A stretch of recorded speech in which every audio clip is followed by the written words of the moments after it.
Bonjour à tous et bienvenue sur Amazing Mac TV. Lorsqu'Apple a sorti iOS 13, il a également présenté iPadOS 13, une version pour son iPad un petit peu différente puisqu'il y a beaucoup de fonctionnalités qu'on ne va pas retrouver sous un iPhone, qu'on va avoir sous un iPad et c'est ce qu'on va regarder tout de suite. Et on commence très sobrement avec de nouveaux fonds d'écran, 4 nouveaux fonds d'écran qu'on va découvrir dans Réglages puis fonds d'écran, des fonds d'écran disponibles pour l'écran normal, donc voilà juste ici, les 4 premiers, et la même chose mais pour le mode sombre, donc ça en fait 8 on va dire. Bien plus intéressant, la possibilité d'afficher la vue journalière. Alors pour cela on slide de gauche vers la droite et on va avoir comme ceci la vue journalière.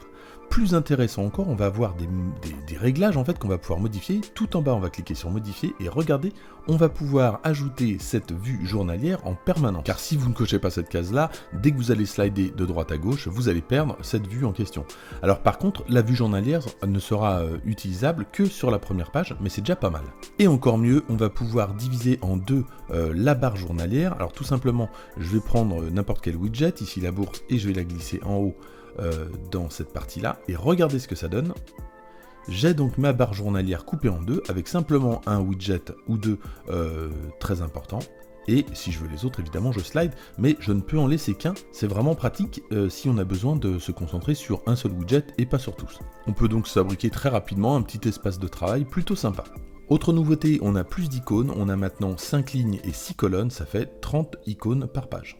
On continue avec Slideover. Pour rappel, Slideover c'est ça, ce sont des petites fenêtres flottantes qu'on peut passer de gauche à droite. Et cette nouveauté, cette fois-ci, on va pouvoir mettre plusieurs fenêtres Slideover, tout simplement comme ceci. Et là, je vais avoir mes deux fenêtres. Pour jouer maintenant avec les fenêtres, tout simplement, je slide de bas vers le haut et je sélectionne ma fenêtre si je veux switcher vers celle-ci. Et si je veux supprimer une fenêtre, tout simplement, je refais la même chose et je slide de bas vers le haut à nouveau pour supprimer la fenêtre comme sur l'iPhone. Autre option pour changer d'application dans Slideover, tout simplement, avec la petite barre en bas, on slide de gauche à droite pour changer d'app. Petite parenthèse concernant Slideover, Slideover n'est pas Split View c'est ça, c'est la possibilité d'avoir deux fenêtres côte à côte en 50-50 ou un tiers, deux tiers, chose qu'on ne peut pas faire avec Slideover. Côté capture d'écran maintenant, un nouveau geste, si vous avez un Apple Pencil, on peut prendre une capture d'écran tout simplement en partant des bords du bas soit droit soit gauche et en remontant vers le bord opposé. Un nouvel outil de transparence fait son apparition, c'est plutôt pratique. Voilà. Côté application de dessin maintenant, quelques changements. On a donc une nouvelle palette qui a été revue, on peut la bouger à droite à gauche, ça c'est plutôt pratique également. Nouvel outil, une règle. Et qu'on va pouvoir donc déplacer évidemment et supprimer en la pinçant comme ça.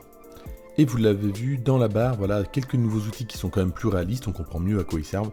Et puis de nouvelles fonctions, notamment une possibilité d'opacité par style de crayon. Autre nouveauté plutôt pratique, lorsque vous êtes dans Notes par exemple et que vous avez un mail ou alors une adresse web, regardez, on la glisse, dépose comme ça, comme dans Split View, et la page s'ouvre automatiquement dans Safari, c'est super pratique, et ça marche évidemment avec les mails. On reste dans Safari, je vais prendre une capture d'écran et regardez, une fois que je vais avoir ouvert la capture d'écran, j'ai superposition ou pleine page. Si je clique sur pleine page, je vais pouvoir avoir ma capture d'écran en pleine page, et si je l'exporte, je vais avoir un PDF de toute la page et pas simplement de ce qui est affiché à l'écran, c'est vraiment super cool. De nouveautés côté clavier, la possibilité de réduire et de bouger n'importe où le clavier, tout simplement en le pinçant, et donc là ça peut être pratique si on a besoin de voir ce qui est à l'écran. Autre nouveauté également, c'est Quick Path. Alors c'est quoi? C'est tout simplement la possibilité d'écrire sans lever le doigt, en glissant en fait sur le clavier. Une nouveauté maintenant en commun avec iOS 13, c'est une nouveauté d'emploi qui correspond en fait à des déplacements dans la rue, comme le fait en fait Google Street View. Ici on a Los Angeles, chez Lucifer, pour ceux qui connaissent, et la possibilité donc n'est pas active, en tout cas dans cette ville, et c'est pour ça que je vous montrais ça, tout simplement parce que si déjà Los Angeles n'est pas disponible, pour la France on en est encore bien loin, donc je sais pas si ça arrivera pour la rentrée, mais en tout cas on va se rendre tout de suite à San Francisco pour voir ce que ça donne, puisque la ville, elle, est compatible. Donc nous voici à San Francisco. Alors on peut observer que sur le plan, donc il y a un petit point, on voit l'angle de vue, ça c'est vraiment bien qu'on regarde par rapport à l'écran qui se trouve en haut à droite. Ce même écran, on va pouvoir l'agrandir, voilà, et puis on va pouvoir donc se balader dans la rue. Donc après Lucifer à Los Angeles, nous voici à San Francisco dans une série qui est un petit peu plus ancienne, et on va tout de suite se balader un petit peu, voir comment c'est, voilà, donc c'est plutôt fluide, c'est plutôt sympa. mais bon, ça reste du Google Street View quelques années en retard. Et puis actuellement, donc pour la France, toujours pas disponible. Peut-être que ça sera disponible dès sa sortie en France en septembre. Alors sans refaire toute la vidéo, parce que j'ai déjà fait une vidéo concernant iPadOS et l'utilisation de la souris, on peut avec iPadOS utiliser une souris. On va voir comment. Tout simplement, on va dans les réglages, puis accessibilité. Attention, accessibilité à changer n'est plus dans général. Et dans accessibilité, on va aller dans toucher. On va dans Assistive Touch, on active Assistive Touch et on prend dispositif de pointage. Et là, on va pouvoir, donc en allant dans Bluetooth, on va pouvoir jumeler une souris et on va pouvoir s'en servir. Alors évidemment, sans refaire la vidéo, et je vous invite à aller voir l'autre vidéo, je vous la mets dans les liens en haut à droite, et puis à la fin de la vidéo, je vous la mettrai également. L'utilisation de cette souris, c'est un petit peu grossier, c'est pas précis comme sur un ordinateur. Par contre, ça a pas mal d'avantages, notamment celui de mettre des actions sur les boutons. Donc sur cette souris, j'en ai 3, ça me permet d'avoir 3 boutons. Et là, par exemple, autant en plus du toucher normal, je peux revenir au dock, par exemple, ou je peux même lancer une action HomeKit, c'est vraiment bien. Autre nouveauté plutôt intéressante, la possibilité d'utiliser en Bluetooth des manettes PS4 et Xbox. Alors tout simplement, on les appaire en Bluetooth, ça marche automatiquement, il n'y a pas de réglage, c'est plutôt efficace. Et si ça vous intéresse un petit peu plus, j'ai fait également une vidéo, n'hésitez pas à aller la voir, je vous la mets dans la description pour être un peu plus complet. Autre nouveauté, et selon moi la plus grosse des nouveautés, c'est la possibilité de lire des clés USB directement sur l'iPad. Alors attention, tous les formats ne sont pas encore acceptés. Par exemple, l'APFS d'Apple n'est pas compatible, bizarrement. Le NTFS ne l'est pas aussi, mais la plupart des clés vont être compatibles. Grâce à l'application fichier, on va pouvoir donc gérer tous les fichiers, ouvrir des photos, de la musique, des vidéos, des PDF, des fichiers Word, et puis on va même pouvoir zipper, dézipper. Vraiment, c'est assez complet, c'est une très belle avancée pour iPadOS. Et si ça vous intéresse, j'ai également fait une vidéo un petit peu plus longue concernant le sujet, puisque c'est vraiment une belle avancée que cette application fichier maintenant. Donc c'est disponible en haut à droite dans les fiches, et sinon je vous mets ça à la fin de la vidéo. Autre nouveauté, même si ça concerne un petit peu plus iOS 13 qu'iPadOS, c'est l'arrivée du mode sombre. Donc ça c'était attendu par beaucoup de personnes. Tout simplement, on va retrouver ce mode sombre dans Réglages, Luminosité et Affichage, et on n'aura plus qu'à cliquer sur le mode sombre si on en a besoin. En plus de ça, on va avoir un mode automatique, donc on va basculer automatiquement à une certaine heure de la journée en mode sombre. Voilà à quoi ça ressemble, c'est plutôt réussi. Sachez quand même que le mode sombre, pour économiser de la batterie, il faut que ça soit de l'OLED. Et donc, si vous avez un iPad, pour l'instant il n'y a pas d'OLED. Pareil, si vous avez un iPhone XR, il n'y a pas d'OLED, donc ça ne servira pas à grand chose.